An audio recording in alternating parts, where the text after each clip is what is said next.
Hi friends, आज का episode start करने से पहले आप सबके लिए एक छोटी सी रिक्वेस्ट है। एपिसोड स्टार्ट करने से पहले प्लीज़ मेरे चैनल को सब्सक्राइब करके जाएं। मैं यहाँ पे नई हूँ और मुझे आप सबके सपोर्ट की बहुत ज़्यादा ज़रूरत है। सो प्लीज़ सब्सक्राइब करके जाएं। एपिसोड हमारा स्टार्ट होता है यॉनशन के डबिंग कैरियर के एनिवर्सरी इवेंट के साथ, जहां पर हमारी हीरोइन पहुंची हुई थी। आनरॉन ने अपने फेस को पूरी तरह से कवर किया हुआ था ताकि हेशा या उसका सेक्रेटरी यहाँ दिखे तो कोई भी सामने आए तो उसे पहचान ना पाए। अब वो अपने ग्रुप वाली फ्रेंड्स के बीच जाकर बैठ जाती है। वो उनसे पूछती तो है, तुम इतनी मिस्टीरियस क्यों लग रही हो? तो उसका कहना था, मैं एक्चुअली जानकर इम्प्रेस करना चाहती हूँ, जब मैं स्टैंड आउट दिखना चाहती हूँ उसकी नज़रें मुझ पर दिखेंगी। इतने में इवेंट स्टार्ट होता है। वहाँ पे हेशा भी आया होता था। ये देखते ही आनरन सरप्राइज रह जाती है, भागने की बड़ी कोशिश करती है और इसी में वो नोटिस की जाती है। हेशा ने पहचान लिया था कि कौन सी लड़की आनरन है। ये खुद को छुपाने की कोशिश कर रही है। अब जहाँ पे जियान अपने इवेंट के बीच अपने फैन से इंटरेक्ट भी करता है और एक बुक भी रीड करता है। वहीं पे हेशा की बारी जब आती है रीडिंग करने की, वो जानबूझ के एक ऐसे कैरेक्टर को अपनी रीडिंग में डाल देता है जिसने कैप किया हुआ था, खुद को कवर किया हुआ था, लेकिन साथ में वो ये भी कह देता है कि मैंने उसे पहचान लिया है। अब उन्होंने लकी ड्रॉ करना था। अब 2 फैंस को सिलेक्ट करना था जो फोटो बना सकती हैं उनके साथ। जब हेशा की बारी आती, वो जानबूझ के उसी सीट का नंबर ले देता है जहाँ पे आनंद बैठी हुई थी। अब वो स्टेज पर आती है। वो लोग बहुत इंसिस्ट करते हैं कि आप अपना फेस कवर करना छोड़े और अपने आइडल के साथ फोटो बनवाएं। और अंदर से जब आनंद निकलती है तो जियान सबको बताता है, ये एक्चुअली मेरी नहीं, ये तो हेशा की फैन है। वेल, अब फोटो तो बहुत क्यूट सी बन गई थी, लेकिन बाद में ग्रुप की सारी लड़कियां आनंद को बहुत डांटती है, तुमने अपने अपने आइडल के साथ बेफाई का सोचा कैसे। अब बेचारी जब वो घर पहुंचती है तो अब उसकी गाड़ी पर बहुत गुस्सा निकालती है, किक भी मारती है। ऊपर से हेशा भी उसे देख लेता है। हेशा का तो सारा गुस्सा ही ठंडा हो गया था। उसने जितना बदला लेना था उससे ले चुका। अब फिर आनरन अपने घर पर पहुंचकर जब उस फोटो को देखती है तो वाकई वो दोनों उस फोटो में बहुत क्यूट लग रहे थे। और नेक्स्ट डे जब दोनों स्टूडियो में थे, आनरन और हेशा वहाँ पे बैठे हुए होते कि ऊपर से जियान भी आ जाता है। और हेशा तो यही चाहता था कि जियान उनके साथ आनरन की ज़्यादा दोस्ती ना हो सके, इसलिए वो एक बहाना बनाकर उसे वहाँ से भेज देता है, हम दोनों के लिए स्पेशल शॉप से कॉफ़ी लेके आओ। अब उसके चले जाने के बाद वो जियान के पास बैठता है और कहता है कि तुम बहुत लव गुरु बनते हो ना, मुझे तुमसे कुछ मशवरा चाहिए। एक्चुअली मेरा एक फ्रेंड के दिल का मामला है। मुझे जब वो यूनिवर्सिटी में पढ़ता था, वहाँ पे एक लड़की होती थी जो यूनिवर्सिटी की प्रिंसेस थी, पर अब वो बहुत बदल गई है और पता है उस लड़की को पहचान भी नहीं रही है, जैसे उसके लाइफ में कभी आया भी ना हो। जियान साहब समझ गया था ये अपनी स्टोरी बता रहा है। अब वो उसे मशवरे देने लगता है और कहता है कि तुम उसे खुद मत बताना, मतलब कि अपने फ्रेंड को कहना, खुद को भी मत कहना, बल्कि मिस्टीरियस रहे। इसी की तरह से तो लव गेम मिस्टीरियस रहती है और इंटरेस्टेड होती हैं। अब वही हेशा जो पहले सोच रहा था कि एनरॉन को सब रियलिटी बता देगा, अब उसने सोचा कि कन्फेस करने में थोड़ा सा डिले करना चाहिए। जब सही टाइम आएगा तभी एनरॉन को सब कुछ बताऊंगा। अब शाम को हेशा गुस्से में होता है और उससे पूछता है, क्या तुम जानते हो एनरॉन पहले कैसी हुआ करती थी?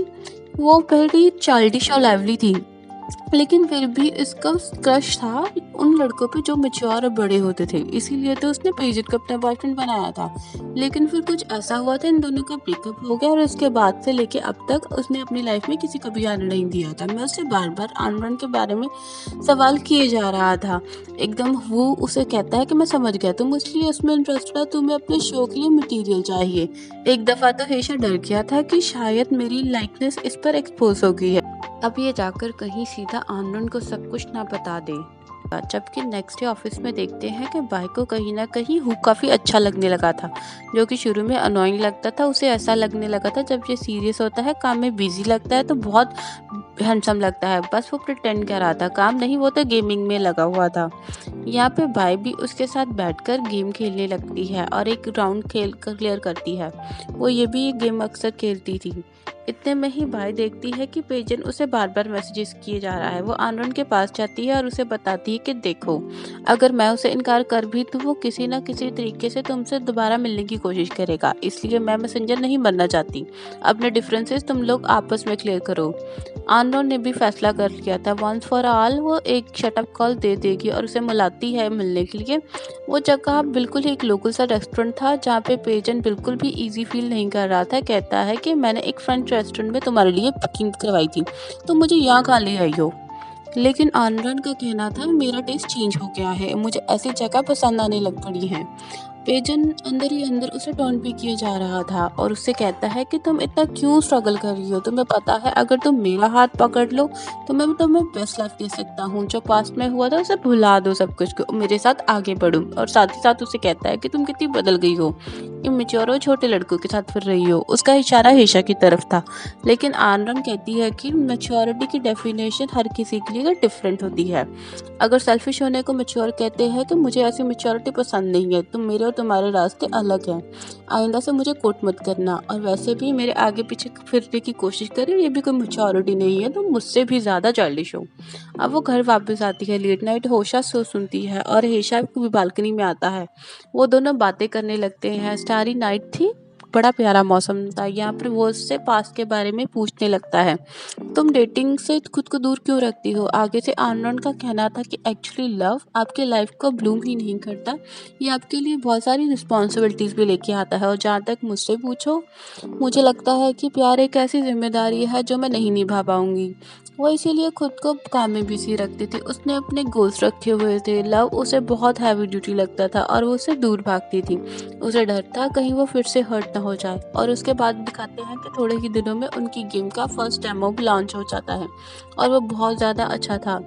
उसकी ग्राफिक की क्वालिटीज़ भी बहुत अच्छी थी और लग रहा था कि मिसलान की कंपनी उसे प्रूव कर ही देगी। इतने में नेक्स्ट ही डे बहुत सारे गिफ्ट्स आते हैं और ये पार्सल्स मिसलान की कंपनी से आए थे। सारे लोग खुश हो रहे थे और सभी को उनकी टीम में एक एक गिफ्ट मिलता है। जब आनरन अपना गिफ्ट खोलती है तो उसमें एक फाउंटेन पेन था, लेकिन साथ में एक नोट था और वो ये पहचान जाती है कि ये नोट पर्सनली पेजन ने ही लिखा है। वो गिफ्ट उठाती है और बाई को दे देती है। बाई कहती है कि ये अगर पेजन की तरफ से है, तुम्हें बुरा लग रहा है, तुम उसे मुंह पे मार दो। लेकिन आर्नोन तो उसे इग्नोर करना चाहती थी। वो कहती है कि मेरी मर्जी, मैं इसका जो मर्जी करूँ। इतने में ऊपर से हेशा भी आ जाता है, वो ये सब सुन लेता है। पेजन का नाम सुनते ही कि उसने गिफ्ट वापस नहीं कर रही, वो थोड़ा जेलस होने लगता है। आनरन उसे रोकती है, लेकिन वो कहती है कि आज मैं स्टूडियो में नहीं आ पाऊंगा क्योंकि मेरी तबीयत खराब है। वो तो उसे मेडिसिन भी दिलाना चाहती थी, लेकिन वो इनकार करके चला जाता है। जब वो घर जाता है तो उसके दरवाजे पर मेडिसिन हैंग हो रही थी, जो कि ऑफ कोर्स आनंद रख के गई थी। अब नेक्स्ट डे जब आनंद काम पे जा रही थी, वो देखती है कि उसके डोर के बाहर भी एज अ थैंक्स हेशा की तरफ से नाश्ता रखा हुआ था। वो ये देख के उसको स्माइल करनी स्टार्ट कर देती है। अब वो स्टूडियो में जाती है तो हेशा बहुत सारे लेटर्स लिए बैठा था। कहता है कि मेरे फ्रेंड्स मुझे हैंड रिटन लेटर्स लिखते हैं और इसमें अपनी अपनी वो लव स्टोरीज लिखती है। ये मुझसे बातें करते हैं ताकि, और मुझे अपनी शो के लिए मटेरियल मिल जाता है। एक लेटर बंद था, क्या मैं इसे खोल सकती हूँ। तो जैसे ही खोलती है तो उसमें लिखा होता है एक बच्चे ने कि मिस्टर हेशा तुम्हारी आवाज़ बहुत बेसुरी है। और ये देखते ही आनंद बहुत ही हंसती है और उसका बहुत मजाक उड़ाती है। और इसके साथ ही ये पार्ट खत्म होता है। Thank you, bye friends.